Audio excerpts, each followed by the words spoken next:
Hello, greetings, and welcome everybody to another Tech Talk webinar. My name is Stan Walker, and I am the technology coordinator here. Oh my god, what the hell?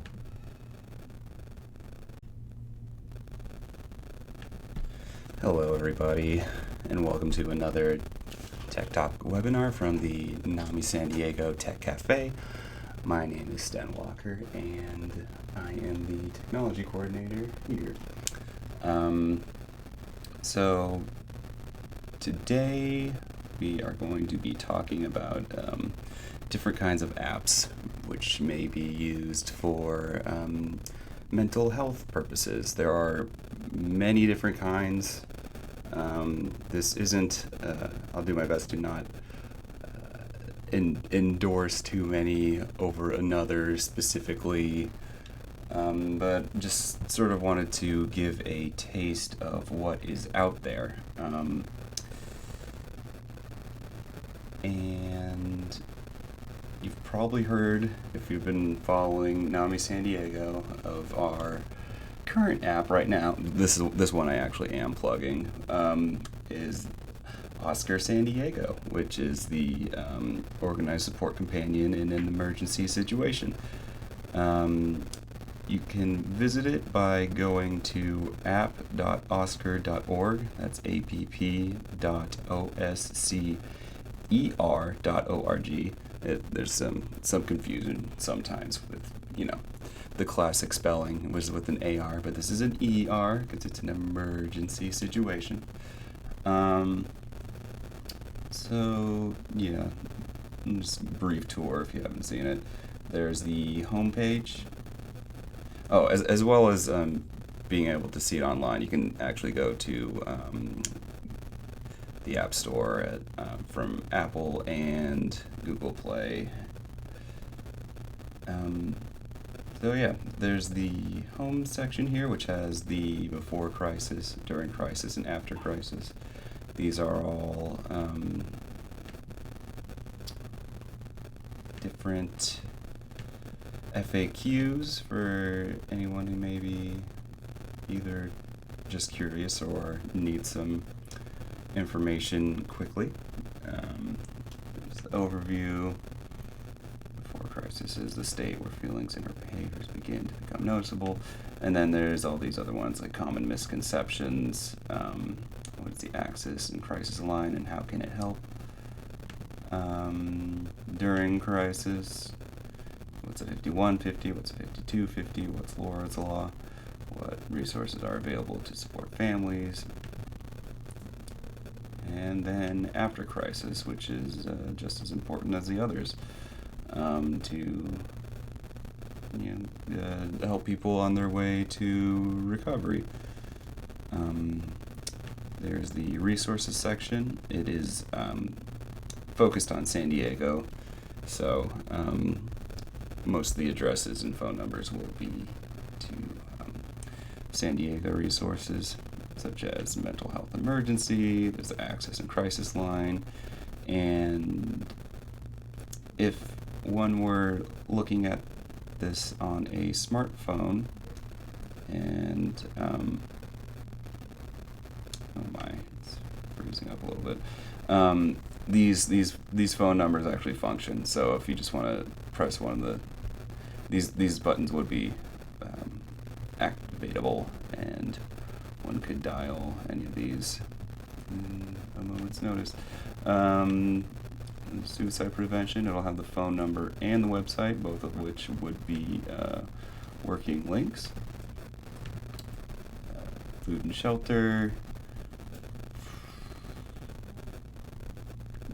We give a bunch of options because San Diego's pretty big. Legal services, Jewish family services, and Consumer Center for Health and Education and Advocacy. Education and support, of course. Urgent walk-in centers. It'll have they'll be divided by regions because if you're walking in urgently somewhere, you probably want to have a specific region in mind, just the nearest possible one. Click on it to expand it. They will have the walk-in hours and the open hours, which some are different, so that's a handy little tidbit there. Emergency departments are all over the place. And psychiatric hospitals, which there's a handful of those as well. There's the About section, the always fun relaxation section. You can click on any of these to play any of the songs or ambient noise to mellow out, de-escalate, so to speak. And then there's settings here. You change the text size, and there you go. Text is bigger. Change it to Spanish. Change it to English. There's the disclaimer, terms of service, private policy, copyright, all that fun stuff. So, Oscar's great. It's a great companion and can work for many, many people. However, it is not all-encompassing, and so I just wanted to talk about some other options in more general terms. And yeah, there are plenty out there.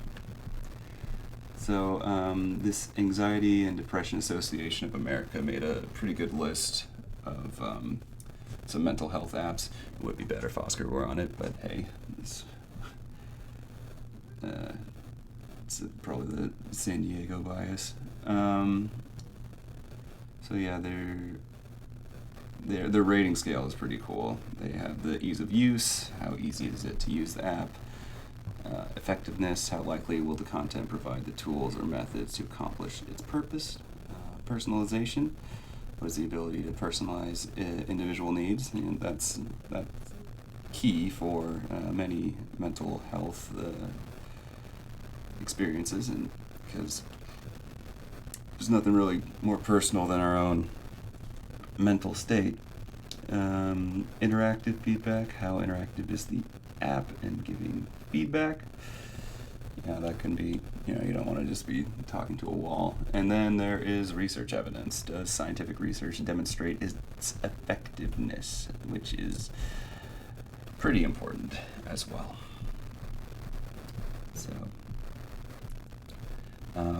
So I'll just be mentioning a bunch of different ones, and they all vary greatly in price.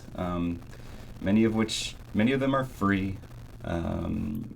Some of them are free with microtransactions, and some of them are paid once, and some of them actually have monthly to weekly to yearly paid subscriptions. So one of these, which is a different one, is the Happify app. It's very interactive. There's a decent amount of research, pretty easy to use, very personalizable, and it's paid. It has a monthly to yearly subscription, but it's got pretty good reviews. It helps with keeping track of an individual's use, and it's I'm not going to say don't go to therapy, but it is a bit cheaper than personal therapy. So another interesting thing that's done with apps lately, and again, I am not saying don't go to therapy, but maybe if you want more instant results, or to keep track of things easier, sometimes a supplementary app can work. So there's this type of therapy called cognitive behavioral therapy. Here, I'll just read about the ICBT app. So, The iCBT app provides a platform to identify, appraise, and reappraise negative thoughts. Users are prompted to identify negative thoughts, rate their negative feelings, and identify cognitive distortions. It can be used as a standalone self-help app, however, because there is not psychoeducation or rationale provided, background knowledge of CBT or therapist-assisted delivery are recommended for it to be effective. CBT is interesting. It has to do with, basically there's this triangle here, and it has to do with behavior, thoughts, and feelings, and believing that it's sort of these things affect each other cyclically. And it's a means of keeping track of thoughts, keeping track of feelings, and the subsequent behavior. It's for finding out what's really bothering someone and trying to see if these thoughts are productive or are they just completely counterproductive. Are they realistic? Are they worth having? Could one just not bother with them anymore? I am not an expert at it at all, but it's pretty interesting, and having an app to keep track of these things could be rewarding. There are many different ones which basically do the same thing. It's just what one prefers over another with display or presentation, stuff like that. It's the same theory, but some may be preferable to others, and they all got like most of them have just like a one-time payment, but some of them have monthly subscriptions. Some of them are free, and it's not that bad, the free ones. So Anxiety Reliever probably has a similar thing going on. It's an app that enables users to track anxiety symptoms and provides relaxing exercises. So yeah, just keeping track of things, mindfulness, it can be a great help. So you'll notice that a lot of these are about tracking things and trying to see progress in it.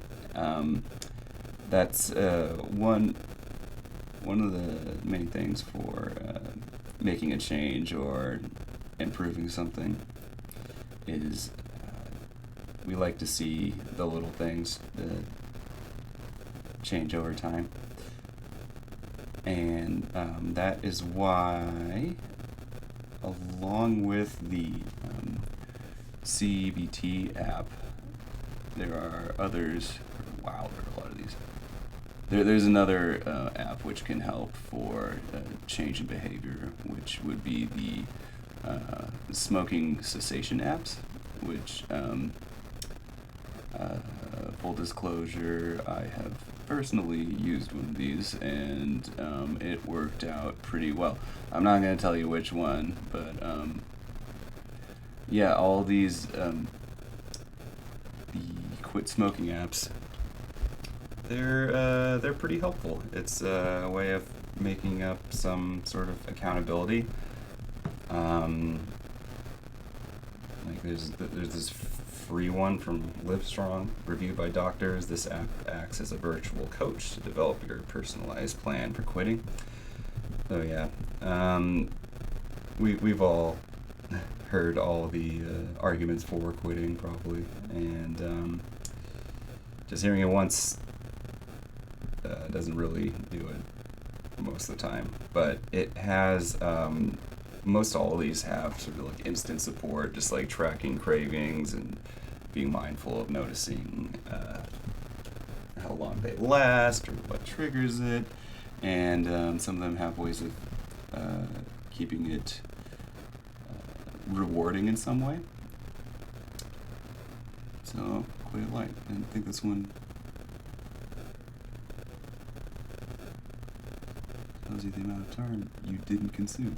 Yeah, there are ones that keep track of how much tar you didn't consume. It's just like, oh, cool. Ever since I stopped, this stuff hasn't been going in my body anymore. And then there's, the Quitting Smoking Cessation Nation. Another thing that comes with a lot of these apps is the internet, it makes for communities and societies for pretty much anything. And with a bit of support, people can go a long way. So the Cessation Nation includes a game to help distract you from cravings and stay on track. Cool. Yeah, there are a lot of those. Craving to quit smoking, quit now. 21-day program. That's interesting. How much money you save, cravings, health gains, efficiency, progress improve over time. Yeah, so that's one of the good ideas that comes with it. It'll show, because quitting once doesn't really, it doesn't feel very good, but seeing the long-term benefits, such as if a lot of these, it'll ask how often do you smoke, and it'll tell you like how much money. It'll give an estimate for what you tell it of how much money you'd be spending on cigarettes, and it will tell you how much you're saving over time. And a lot of them will show when, like, the benefits health-wise over time, such as 2 weeks without smoking, your sense of smell and taste starts coming back, and then it'll be like hang in there for when the coughing stops, and then hang in there for the blood pressure to lower, and hang in there for the risk of heart attack to lower, and it'll keep giving you things to look forward to, other than get rich or die smoking. So Get Rich or Die Smoking is another money for motivation app that tracks the money you save quitting and lets you know what you can now afford. So yeah, there's other ones like that where you can set up rewards for yourself to, besides just life hours regained and stuff like that. For some, external motivation via the app's community of users, you can see what others are buying with their saved money. The app also tracks health improvements, smoke-free days, relapses, and unlocked achievements. So yeah, the information age.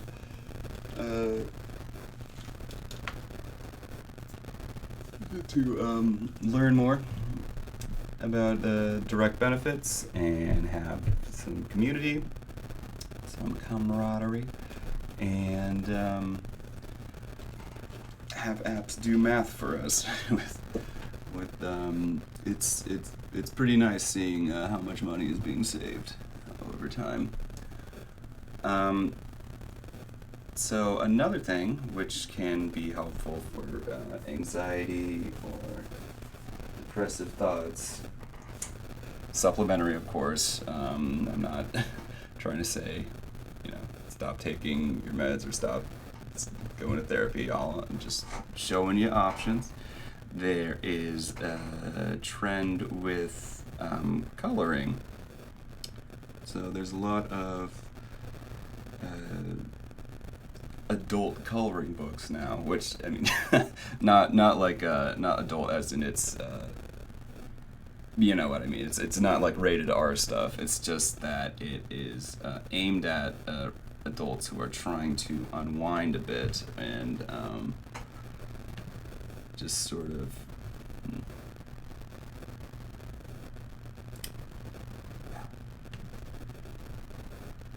well, I mean, they're all pretty much the same. They'll have just sort of like just floral patterns, or just sort of sometimes even sort of like just psychedelic kaleidoscopic stuff, and yeah, a lot of them are free. And it's a fun little distraction which can, help with getting along the day and help you filter out any bad thoughts which may be getting you in a rut. So, if I can get one of these working, oh well, we'll just exit that. Okay, cool. So there are other ones which are more specific, such as this PTSD coach, which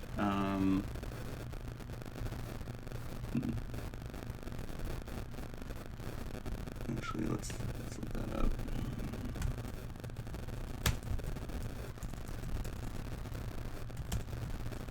So yeah, I'm showing you a specific one. Okay, here's something to keep in mind. When getting any of these apps, you normally do not want to be one of the first 50 or 100 people to try it.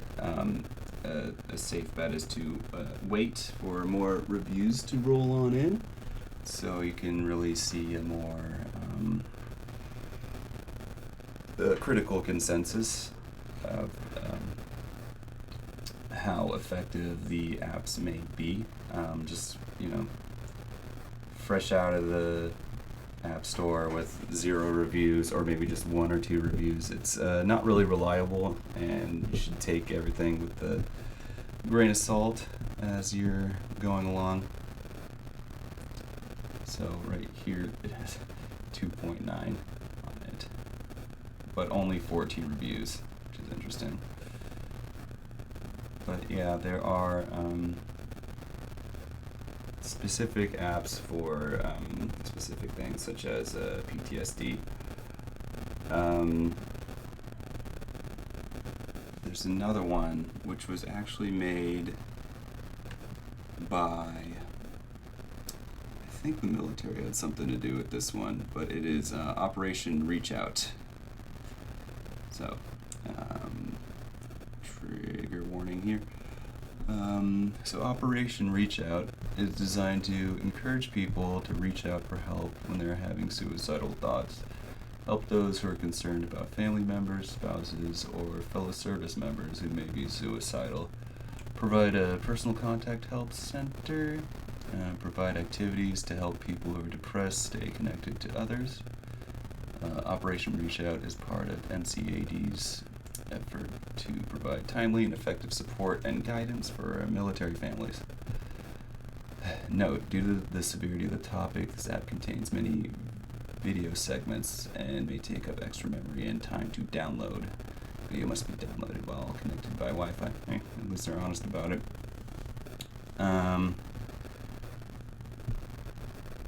So yeah, I'll fix this.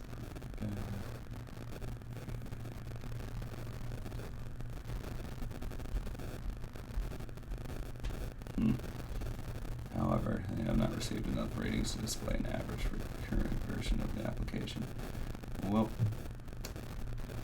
that's too bad. I wonder if the PTSD coach and 5 ratings, 4 stars.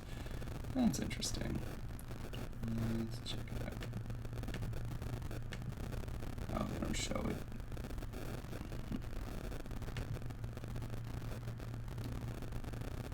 Well, anyways, there's still a lot to be explored with the apps.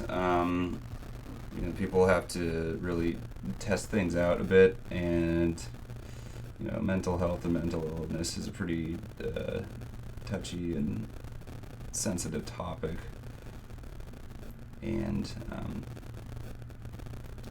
people really try their best to make sure everything's peer-reviewed and customer reviewed, and try their best to make sure that they're doing the right thing.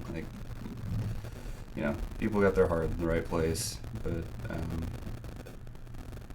sometimes it takes some extra grit and testing, and unfortunately that takes time for a lot of these things. So, another one. There are, let's try meditation apps. 5 free mindfulness apps. So yeah, that's another one for insight timer. Oh, wow. That's pretty popular. Okay. Insight Timer is one of the most popular free meditation apps out there, and it's easy to see why. I don't see yet. The app features more than 4,000 guided meditations from over 1,000 teachers on topics like self-compassion, nature, and stress, plus talks and podcasts. If you prefer quieter meditation, you can always get a little pop-up ad. No, thank you. Right now, from the beginning, the app feels like a community. Yeah, there's a lot of people on it. So yeah, there's a lot of easy guided meditation stuff out there, and a lot of free ones. The mindfulness coming with the CBT and the coloring, and even the quitting smoking. It's a kind of a similar vein between all of them, and the mindfulness that comes with meditation could be helpful. It's a lot of people love this stuff.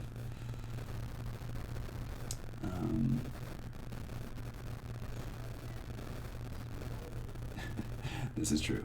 When your favorite mindfulness app says it's based on science, check twice if you actually are. Two mindfulness experts and app developers talked to Mindful about how apps rely on science and mindfulness in general to back up their claims, and how that could lead to problems and fines in the future, like it did for the brain training company Lumosity. Yeah, so don't believe any of the grandiose claims that come from these. It's most people, they're trying to do the right thing, but they're also, trying to get you to download an app. The best meditation apps of the year. Check that out. At least it's free. Headspace. Headspace is a great app for people just starting out with 10 newbie-focused 10-minute meditation exercises, known as a Take 10. It's designed to help you quickly understand what the practice is all about. There's also a personalized progress page, a reward system for continued practice, and even a buddy system for you and your friends. Well, so yeah. So what did we go over? We went over CBT, meditation, smoking cessation, coloring books. There are a lot of support ones out there, and they could be worth a shot, especially the free ones, just to try it out. But it's not the end of the world if it doesn't work out too well, or if it doesn't live up to the hype or the grandiose expectations. Speaking of expectations, NAMI San Diego is going to release a couple apps in the future. One of which is called Oscar Jr., and the other is called Alfred and You. I'll keep you posted on the progress over there. And, unfortunately, it won't have 100 reviews immediately, but I can promise you there's quite a bit of quality control going on with it. Maybe sometime later this month I can do a webinar about that, possibly. Anyways, this program is paid for by the County of San Diego Health and Human Services Agency through the Mental Health Services Act. Once again, my name is Sten Walker. I am the technology coordinator here at the NAMI San Diego Tech Cafe, and do not forget to rate or comment or subscribe. Maybe throw in some suggestions for apps that work for you, some apps which didn't work for you. We'll just keep the conversation going, because the scrutinization and testing is the only thing that's going to improve these apps, and someday there'll be a lot of good coming from them. Here's hoping. let's see, did I do the check off of the, yeah, rate, comment, subscribe. Anyways, thanks for watching. Hope something caught your eye that maybe you'd want to check out in the future.